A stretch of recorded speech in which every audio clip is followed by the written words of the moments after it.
afternoon, everyone, and welcome to the Lifestyle CEO Show. I'm your host, Donna Maria, and you have arrived at the one place where you're empowered to break all the rules, build your own corporate ladder, and create the life you love.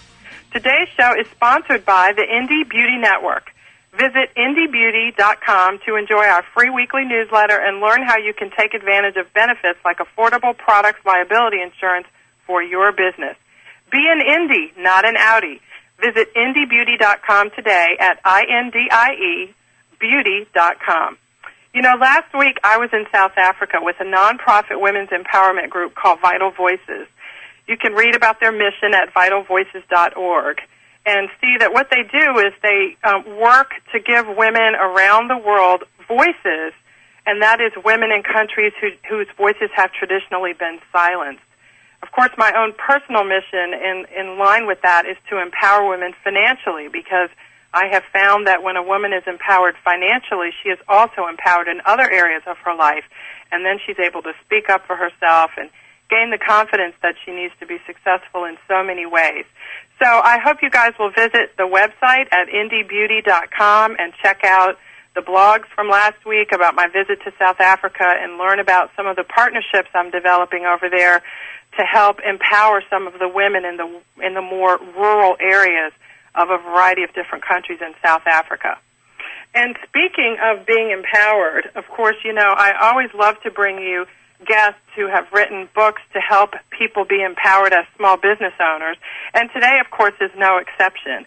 I'm really excited to have on the show today Bill Collier. He is the author of How to Succeed as a Small Business Owner and Still Have a Life. That's the name of his book. And his business is called Collier Business Advisors in St. Louis, Missouri. At that business, he provides coaching, training, and strategic planning services for small to mid-sized businesses and their owners. And Bill has written this book, which is sort of like a manual for putting your business on autopilot, which is, of course, you know, a goal of so many small business owners who are wearing all the hats, at least for a period of time as they get their businesses going. So we're going to hear all kinds of tips today from Bill on living life and owning business at the same time and loving it. Bill, welcome to the show. Thanks for having me. I appreciate the invitation. Well, I'm really excited to have you. Now, I have read most of your book. I had hours and hours and actually days on an airplane last week. And so I have had the opportunity to sit down without phone call or email interruptions and read quite a bit of this book. And I'm going to ask you some questions about some of the tips and stuff, the strategies that you offer. But first, Bill, I'd like for you to give our listeners a little bit of background about you and how you came into the role of an entrepreneur yourself.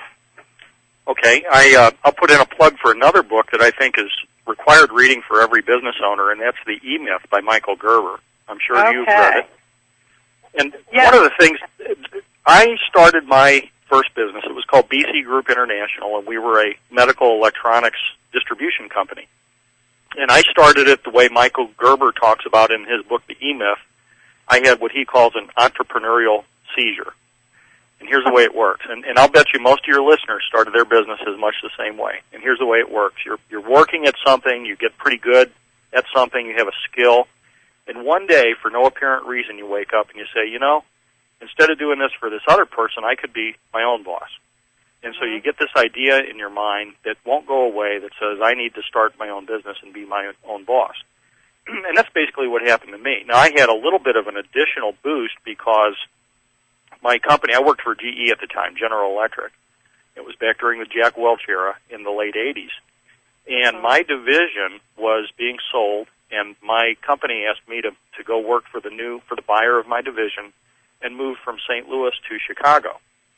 Well, the problem was two problems. The big really insurmountable problem was my wife and I were not Cubs fans, and so that really wouldn't do. But the second problem was my wife's parents were getting older, and they really needed her here to help out. Mm-hmm. And so neither of us really was interested in moving, and so I already had this entrepreneurial desire going anyway, and then this was really the thing that put the time frame in motion. So I convinced her that starting a business was a good idea, and that's what we did. So we ran that business for 16 years. We just sold it in 2005. And today I'm involved in two different businesses. Now, Bill, when you were at GE and you made that transition, tell us a little bit about that. Did you just do like a hot cut from your job, or did you start the business on the side first? How did you make that transition? Well, many folks do start on the side. I'm a proponent. I believe in doing it that way, by the way, if it's possible. In my case, because of the division being sold and because of changes coming rather quickly, I went ahead and elected to just take a severance package. Now, in my case, it was not a tremendous amount of money, but the thing that really helped me was the company provided as part of this package a whole year's worth of health care insurance, which, as everyone knows, is very expensive. Yeah, that's great. Yeah, we had 2 little kids, and so it really helped us to have a cushion for the first year of business. I love that idea of an entrepreneurial seizure. You're sitting at your desk or taking your shower, getting ready for work one day, and all of a sudden you realize, there could be something different here. And that does perfectly describe me, you, and so many other listeners. So thank you for sharing that. And so now you don't have the medical electronics distribution company anymore, but you're involved in 2 other businesses, plus you're running Collier Business Advisors. Well, Collier Business Advisors is one of the 2 businesses that I currently am involved in the ownership of. Well, that's great. Now, one of the things that your book says close to the very beginning, which I found very intriguing, was your business should serve you, not the other way around. And when I talk with entrepreneurs who are just on fire for some kind of passion that they have for something, and they dig in, they roll their sleeves all the way up, and at some point, I guess maybe it's fair to say they have another kind of entrepreneurial seizure where they realize that they're serving their business instead of the other way around. Can you tell us a little bit about how we, as maybe especially as a startup person who really is excited and doesn't really feel like they need to get any sleep or do anything else because they've got this passion for this business, how can we avoid moving into that area and kind of, try and keep things in a little bit more focus where we are served by the business instead of the other way around? Well, I think the first thing to do is before you even put a pencil to paper and start writing a business plan, that's not job one. Job one is really coming up with some personal goals before you write your business goals. And, if you're a young person with a young family, you have very different needs than somebody who's 10 years from retirement. And so, if your goal is to simply make a decent living and someday shuffle off into the sunset, that's different than somebody who says, I want my wife, my kids, my grandkids, my cousins, my brother, all to derive an income from this business enterprise. That's going to require a pretty good-sized company. Right. So you really need to know what the heck it is you want to get out of this business now and in the future before you can really start working on a business plan. And so if you have... How do you do that? Because I know everybody's story is different, and we're talking in generalities here, but I work with a lot of people, and I know a lot of the listeners are sort of going, okay, business plan. I know I need to know basic, have basic information in my plan, but I really don't know what my long-term goals are with the business. And how do you help people kind of focus on specific things that need to be considered and doing? Let me give you an example. I recently read Martha Stewart's book. I can't remember what it's called, Martha Rules or something like that, and she has this chapter in there about business planning. She goes on and on in Martha fashion about how detailed it needs to be. You need to have a wide-angle lens. You need to have a telescope, and you need to write down every detail. And then at the end of the chapter, she says, oh, by the way, I never had a business plan.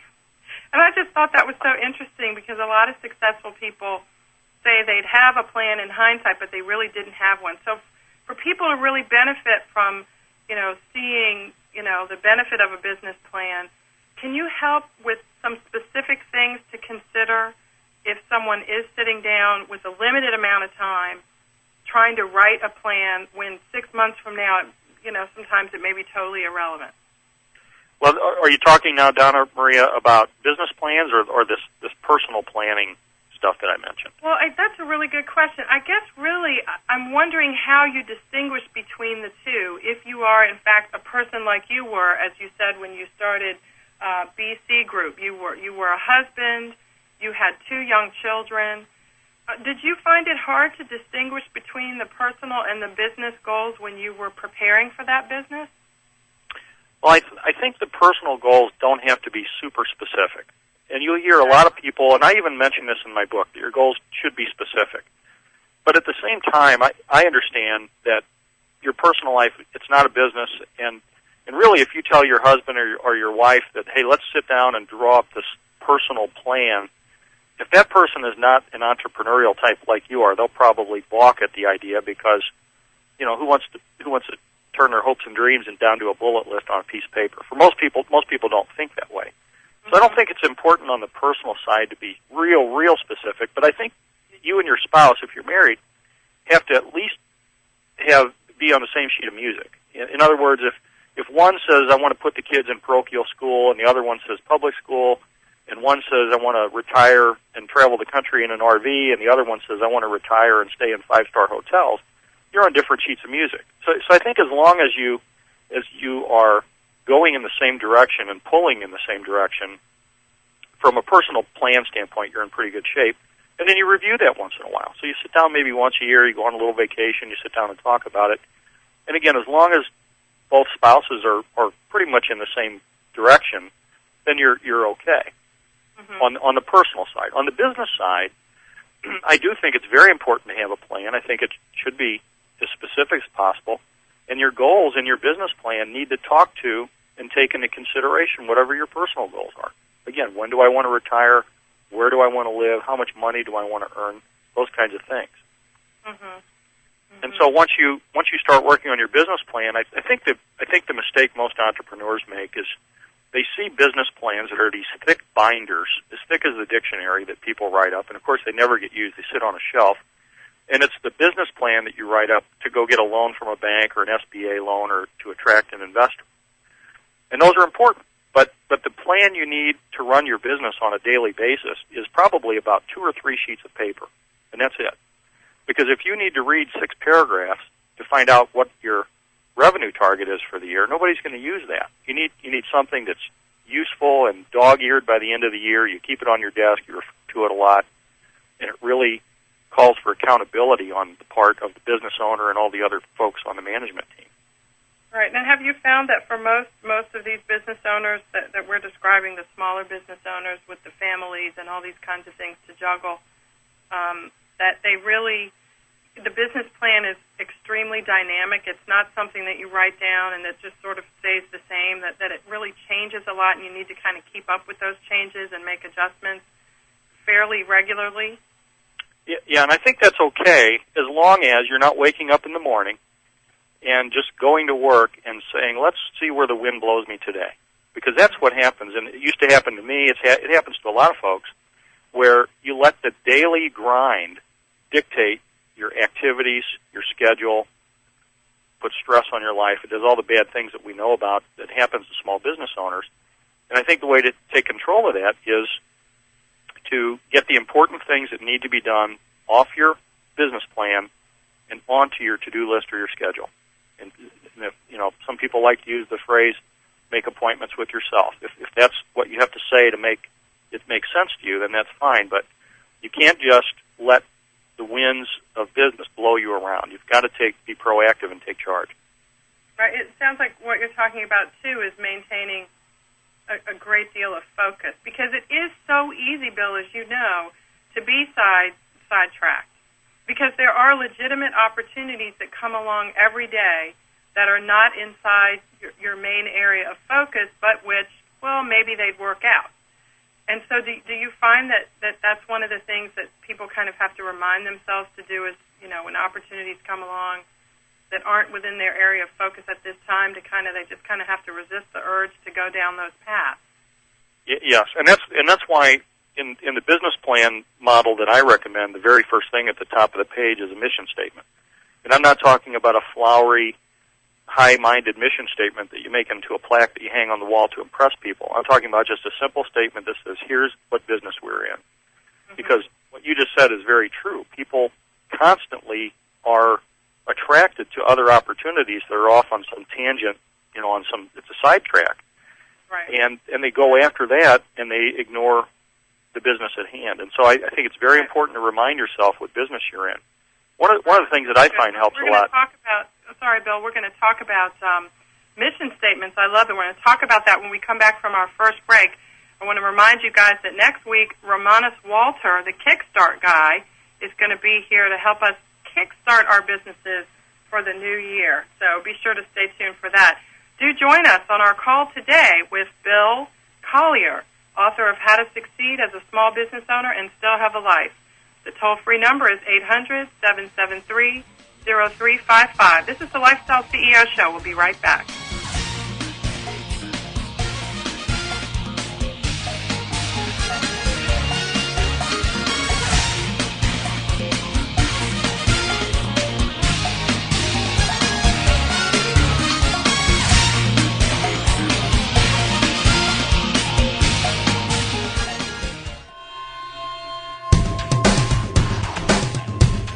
Why is everyone listening to GlobalTalkRadio.com? Because it's the future of talk radio.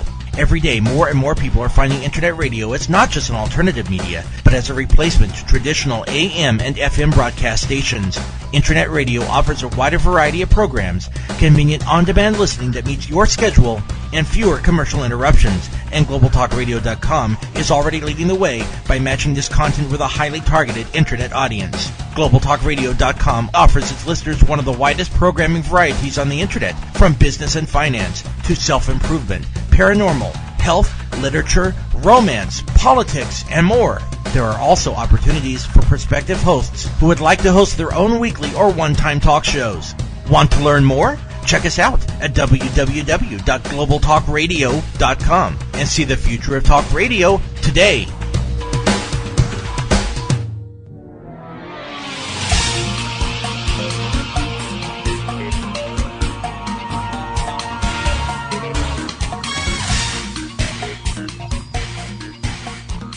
Welcome back to the Lifestyle CEO Show, everyone. I'm Donna Maria. We've got Bill Collier on the show today. How to Succeed as a Small Business Owner and Still Have a Life is the name of his book. And before our break, Bill was talking about the importance of a mission statement. Everyone's heard that before, but Bill, let's break it down. Can you share with us what is a mission statement and how should it be used by a small business owner to their benefit? Well, there have been all kinds of books written about mission statements, and the kind of mission statement I'm talking about has nothing to do with the long, fancy mission statements that people make into plaques that they hang on the wall. I'm talking about something that will help you focus on the job at hand. I'm a very nuts and bolts type of guy, and I believe in coming up with things that are not so much theory, but things you can actually use in your daily business life. And if I write a business plan, and it's only a page or two, and right at the top of the page it says we're in the business of, and it tells us our purpose for being in business, at the very least that's going to be, this isn't foolproof of course, but it's going to be a reminder to me every time I look at that page, here's what we're all about. And when these side opportunities come along, and it happens to every entrepreneur, they want to go running off the next opportunity that they come across. Hopefully it helps keep you between the guardrails. Again, it's not foolproof, but it's a constant reminder for the business owner. And how should they be used, or should they be used as a marketing tool? Well, if you're going to use something like that as a marketing tool, you're looking for something else. There you're looking for something to impress your customers and that sort of thing. In my opinion, if you're going to do something like that, first of all, it's probably the wrong reason for doing it. That gets into another area. I would prefer to advise that business owner to come up with a list of values that they find important, that are really, truly important to that business owner, that he or she wants that business to adhere to. And if you want to give something to customers to impress them and brag about, that I would trot that out before I would trot out a mission statement. Okay, so kind of like your core values so that the customers can buy into not only your product or service, but the values behind your offering of it? As long as you practice what you preach. You never want to do something like that just because you want to impress someone. But, the right reason to do it is because that's the kind of business you want to have. But if you really practice what you preach and walk the talk, then I think it's okay to share that with customers. Now, in business planning, Bill, is there a difference between what a company's mission is and what their vision is, or is there overlap? I've seen companies with both. Well, I've helped people write both. I've written both for my own companies, and honestly, I think that those things are okay. And each person, if you ask 20 different people the difference between a mission and a vision, you'll probably get 20 different answers. Typically, the mission talks about what are we about in the here and now, and the vision says what do we want to be when the company grows up, 5, 10 years from now. And I think it's a distinction that from a daily standpoint, when we're talking about small business owners struggling to succeed and still have a life, but that almost for me borders on some kind of theory it's nice to have them, but I don't see those as being the things that are really going to make or break success for the very small business owner.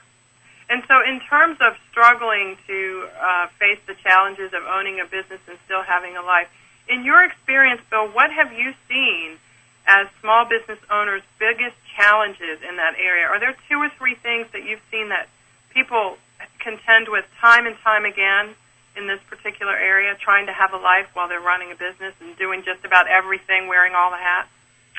Yeah, I'd say bad hiring decisions is probably at the top of the list. And if somebody doesn't think that a bad hiring decision can make their life literally miserable, then they've never made a bad hiring decision, because I can tell you it's one of the worst things that business owners do is they hire from the gut. They'll meet somebody, and in 5 minutes they've determined whether they're going to hire this person or not. So bad hiring decisions is at the top of the list. I think failing to delegate is probably number 2.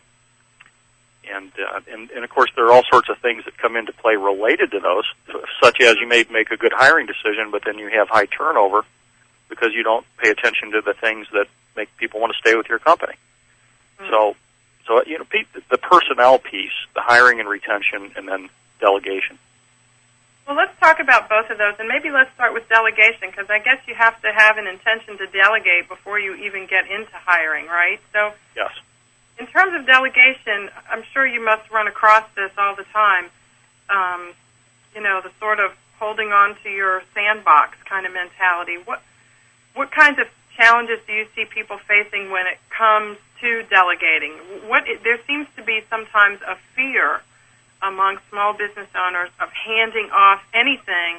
I don't know if it's control. What do you see when it comes to that issue? Well, I think there's 3 things that keep us from delegating. First one is there's no lack of self-esteem and self-confidence among entrepreneurs. Entrepreneurs are very self-confident people. In fact, it's one of the traits that leads us into business in the first place. And we believe nobody can do it as well as we can, and if you don't believe us, just ask us. So that's the first thing. The second one is these companies, they're our babies. We get all wrapped up in them. We identify with them. They become part of us. And we're so interested in seeing that company succeed and turn into whatever vision we had when we started it that we try to oversee every aspect of it ourselves. And then the third part is nobody's really taught us how to delegate.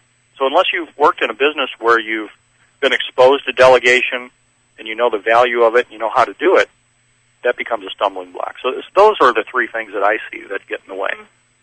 Well, and in the spirit of your book and the understanding that unless you delegate, you're going to have a business but not a life, let's talk a little bit about how to overcome, these 3 things that you talked about. What are some of the things that you recommend people do when it's clear they need to delegate, but there's just this kind of entrepreneurial seizure, for lack of a better term, when it comes to handing off responsibility? I mean, do you recommend that people do it a little at a time or in stages based on their personality? What do you tell people in general how to deal with this? Well, I'll share with your listeners a trick for knowing when you're ready to delegate or not. And here's what it is. First thing you do is you pull out one of your own business cards and you look it over. And if it has the word CEO or president on it, then you're ready to delegate. Okay. In other words, if you own a business, you absolutely have to delegate. And if you don't, it's going to hold you back. And here are 6 steps that I think these are very quick. First one is hire good people. Now that's easy to say, hard to do, but that's at the crux of this. If you don't have good people, then delegating is probably going to be a disaster. So hire good people. Number 2 is trust your people. If you have good people, then you need to trust them. A lot of us fall short in that area. Number three, make sure that your people have the training and the information and all the resources they need to do whatever it is you want them to do. Number four, this is very important, and this gets into the how to delegate, is tell them what the expected results are, but don't tell them what method to use. Okay? So in other words, let them figure it out, because that's how they grow and they learn, and they'll have more respect for you and for themselves, and everybody wins if you let them figure out how to do it.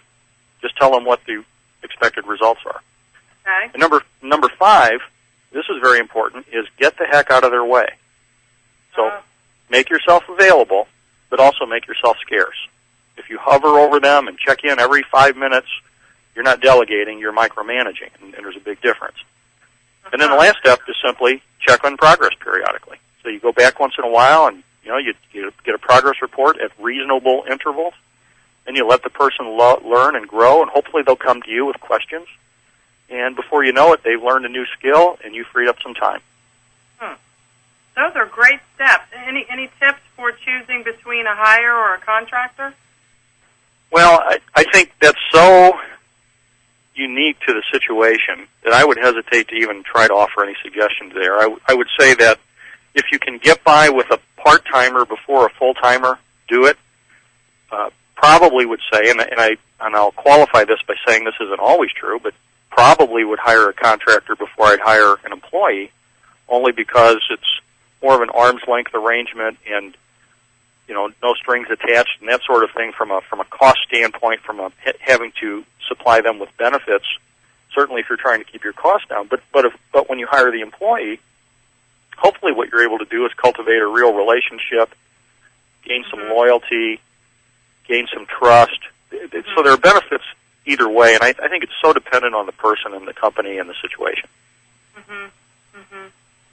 Yeah, I guess it would be different depending on the situation. And then, but is it true, or have you found that contracting first when you can kind of helps avoid the number one problem, which is bad hiring decisions? Yeah, but I would prefer to see the business owner, rather than to shy away from that, I'd rather see them learn the skills of hiring, how to recruit, how to interview, how to screen, how to hire. And I'd hate to see them miss the opportunity, because eventually, if the business grows, they're going to eventually have to hire anyway. And so you may as well learn how to do it and do it well. Using a contractor for the right reason is fine, but using it because you're shying away from the hard work of learning how to hire correctly is probably just putting off the inevitable, because, again, you're going to have to do it someday. Right. Now, are there any general principles, Bill, that people can use to determine what to delegate first? How do you're wearing all the hats, you finally have a little bit of profit coming in. You could delegate a million things, I guess. Are there any tips on what to delegate first, or what sorts of things to think about delegating first? Sure. There are a few things, and I talk about this in my book, but one of the examples I give is I read somewhere where a CEO of a good-sized company wrote that if a CEO of a company makes a decision that impacts the company inside of 30 days, he or she shouldn't be making that decision. You have to delegate that to someone else. Now, that's true in a big company. In a little bitty company, you might take that same spirit. Certainly, you have to make decisions that impact your company maybe this hour, today, this week. But you could take the spirit of that statement and say, okay, in my business, I'm going to try to not make decisions. Let's say you have a couple of folks that work for you. If a decision impacts something that is going to cost the company less than X dollars, and just pick a number, $100, $500, pick some arbitrary number, then I'm going to let somebody else make that. Or if it's something that is not mission critical, I'm going to let somebody else make that decision. Another approach might be to sit down and really give some thought. What are the best uses of my time and talents in this business as the owner? And I want to focus my time and attention in those areas and delegate these areas of lesser importance. Yeah, Third way to do it. Go ahead, Tom. No, I mean, that's such a good that's such a good and pointed question to remind people to ask themselves. I think it bears repeating what you said. What is the best use of my time and talents right now? I love that you said that, because have you come across people who will, explain that, they can't go to a networking meeting, or they can't spend time listening to a fantastic free radio show like this one with a great guest like you, because they have to finish up some kind of office management thing. I hear it all the time. Or manufacturing of something, or delivering the flowers, for their florist business instead of having somebody else doing it. Yeah, I hear it all the time, and sometimes that's appropriate and sometimes it's unavoidable. But when it becomes a day-in, day-out situation, that's when the business owner really needs to step back and figure out what they can do to improve their situation. Mm-hmm.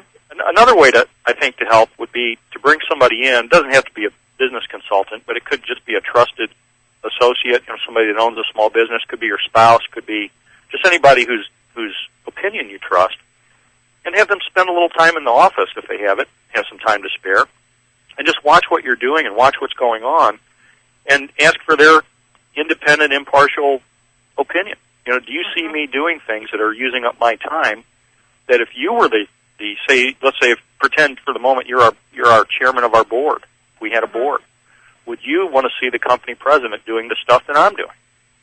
And chances are the answer is no. Yeah. So you get some. That's a great question, and I bet a lot of people out there listening are going, "Ooh, I'm not going to like the answer to that one," because it is so tough to transition from doing everything yourself when you have, in fact, for many months at a minimum, been doing that. But your advice is so great and so timely for delegation. We're going to talk a little bit more about delegation, and also, Bill, we're going to talk about some of the things your book talks about in terms of owning a business instead of just creating another job for yourself. That's going to be a fun conversation. We're going to talk about that and some financial things, too. We're going to take our next break, and we're going to be back with Bill Collier, author of How to Succeed as a Small Business Owner and Still Have a Life.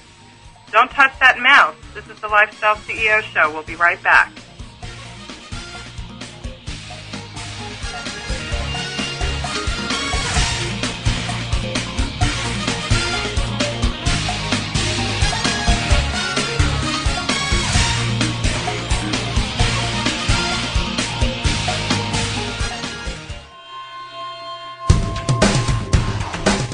Want to stay on top of what's new in the radio industry? Sign up for a free subscription to the Future of Talk Radio, available exclusively to listeners of globaltalkradio.com, and find out what's new in the world of online radio. Listeners can find out about new shows and special guests.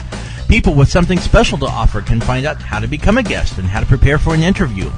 And prospective hosts will find a valuable resource for everything from planning the new program to selecting topics and guests, recouping expenses by selling advertising, and more. Sign up today for your free subscription to the Future of Talk Radio by visiting www.globaltalkradio.com and learn about the future of talk radio today.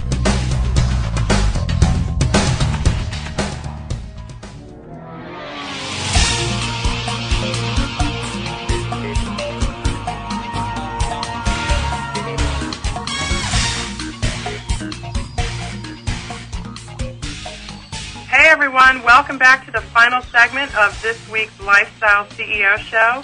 And before we pick up our conversation with Bill Collier, I want to let you guys know, if you didn't see it in my newsletter this morning, that today is the final Lifestyle CEO Show.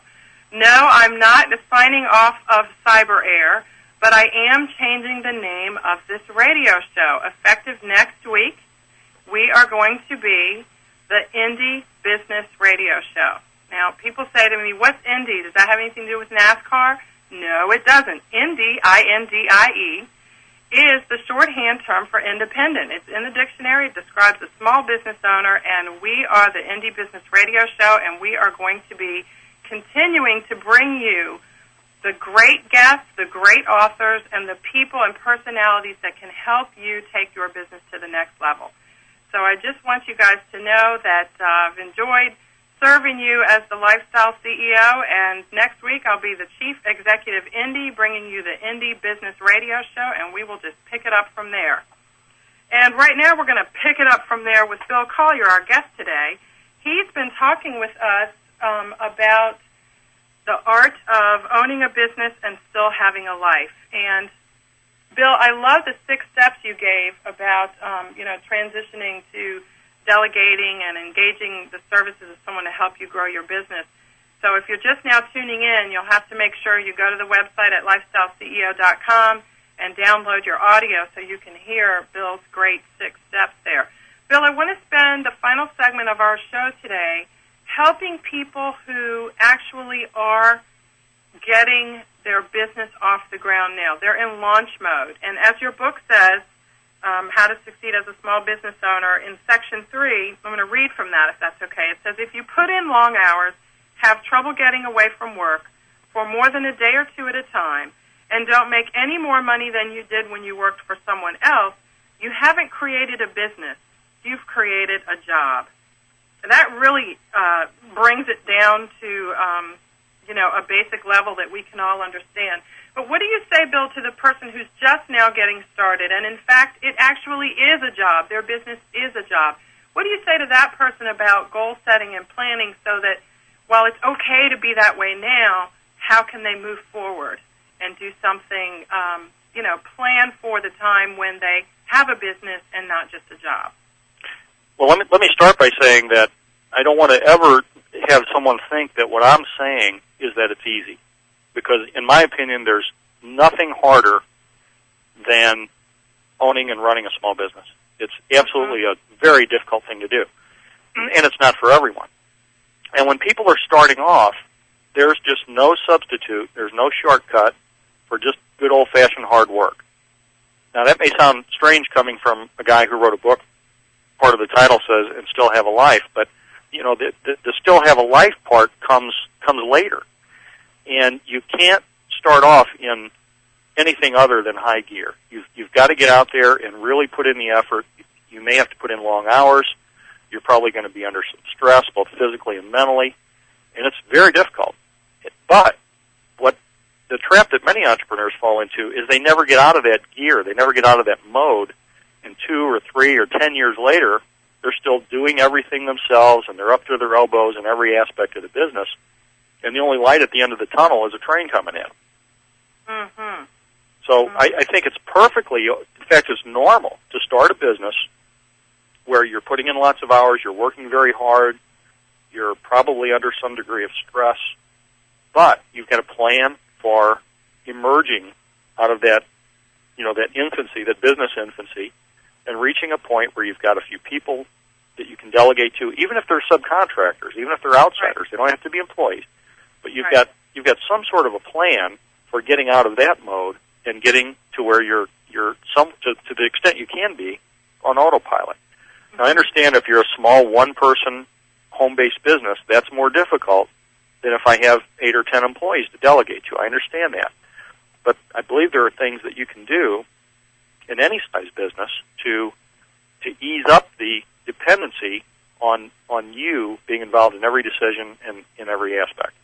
That's good. What you're describing is just not getting stuck in that gear for too long a period of time. And that gives, I guess it gives people who really are sort of in that mode right now by way of necessity kind of permission to stay there for a short period of time. It's like, when there's something that comes along that disappoints you, it's okay to mope for a little while, but get out of that after a little while and free yourself up for other things. Right. So let's talk about that from the perspective of finances, Bill, and maybe this will be the final sort of big topic, and probably one of the biggest ones, I guess, that any small business owner can think about. I talk with small business owners all the time who have, great fun running their businesses. They're making enough money to, do more than just subsist. They're making a little bit of profit. And once it gets to the point where they are ready to take it to the next level, whatever that is, one of the things that many of them, particularly women, Bill, seem to struggle with is setting financial goals for the business. Can you give us some principles in terms of, maybe first of all, why is it that people sometimes seem to struggle with that, small business owners seem to struggle with, setting specific financial goals? And then number 2, what are some of the things that that you can share with listeners to do to help them set those goals, and how can that benefit their business? Well, I think one of the reasons that people hesitate to do that is because, for whatever reason, they've never really been exposed to business finance. And in other words, they may not know what an income statement or a profit and loss statement is, balance sheet, cash flow statement. They don't know what net profit before tax, gross profit. You've really got to have some degree of understanding of all those terms and principles before you can really wrap your arms around them and start using them in your business. So one of the things, in fact, I learned this very early. I had gone to college and taken accounting and didn't pay a bit of attention. I was a 19-year-old kid, and so I didn't pay much attention. I got decent grades, but I forgot it as quick as I learned it. So when I started my small business, I went back to college and took accounting again. This time I just audited the class. I wasn't interested in the credit.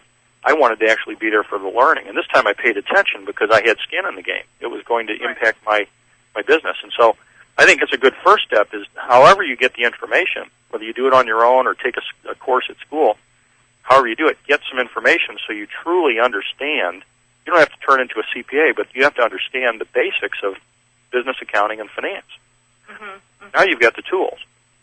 And then as you start setting your goals, I think a couple of things to remember. One is don't get overly optimistic.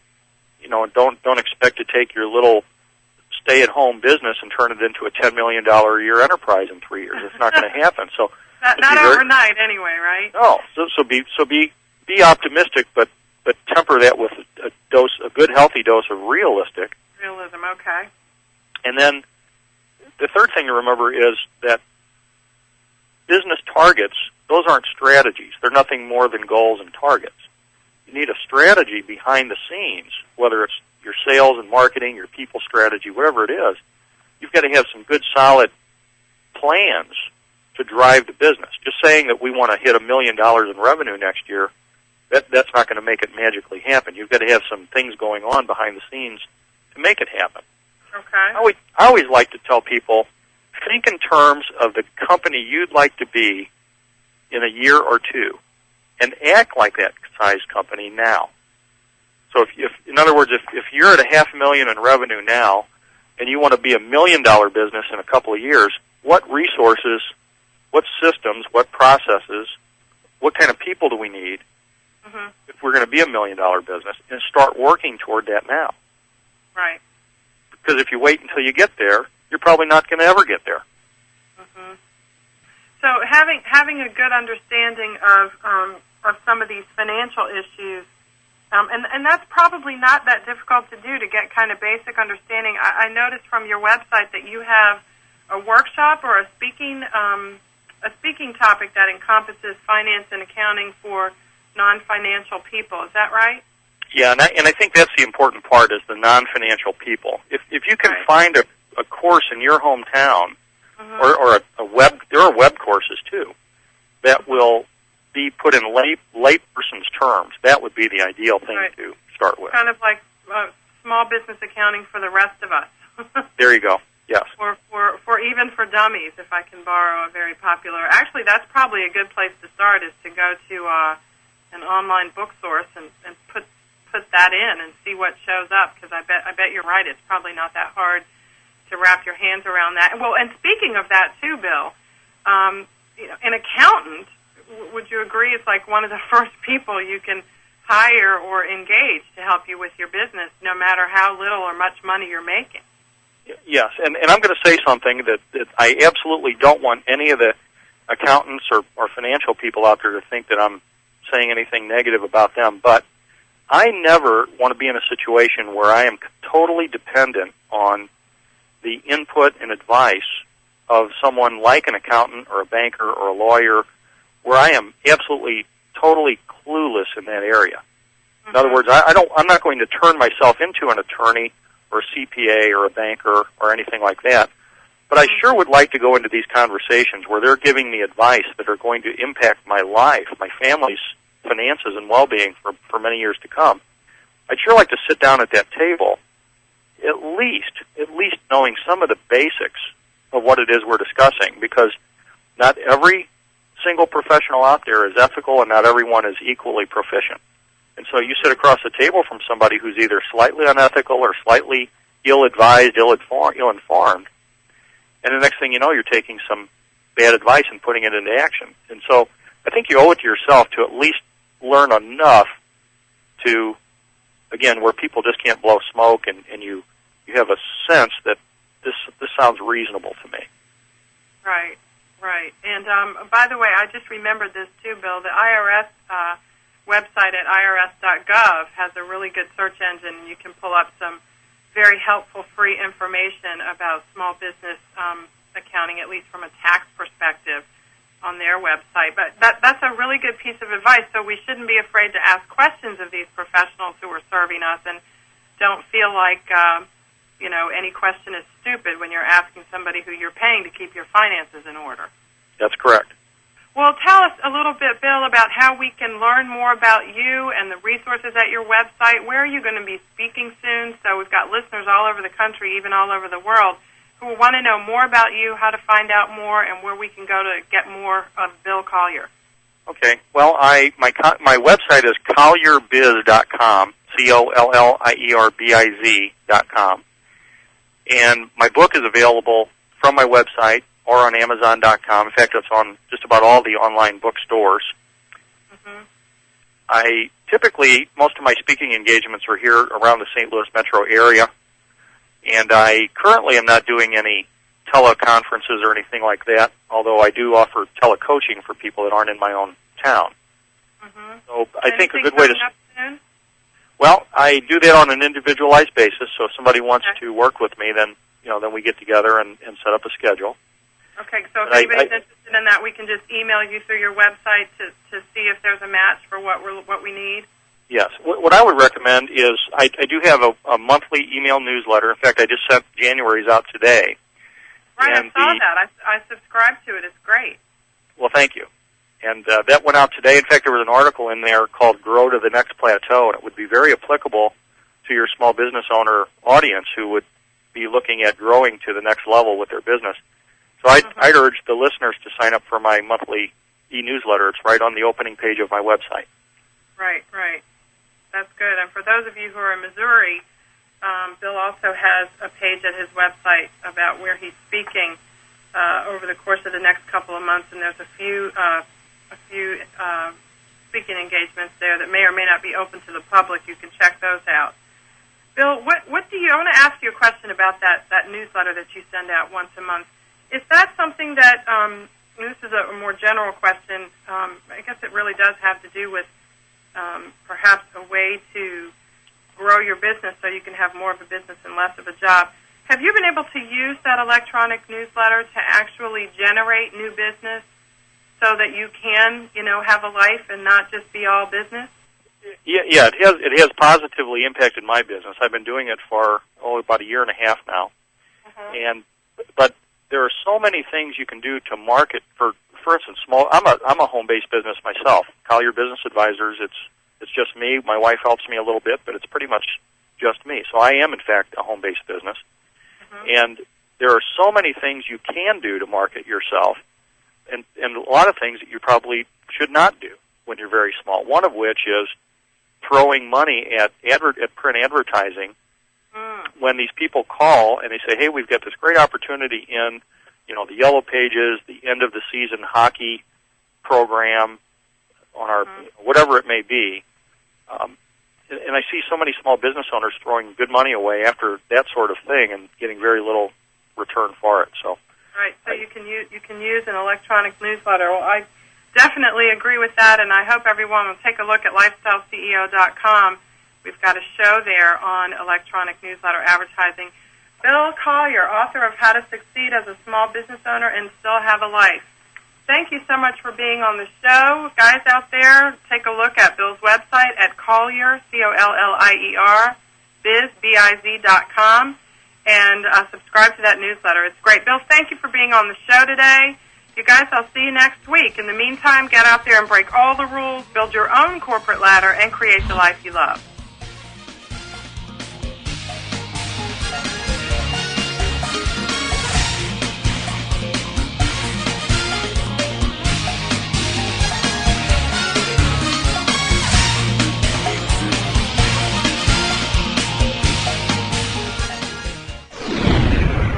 You're listening to GlobalTalkRadio.com.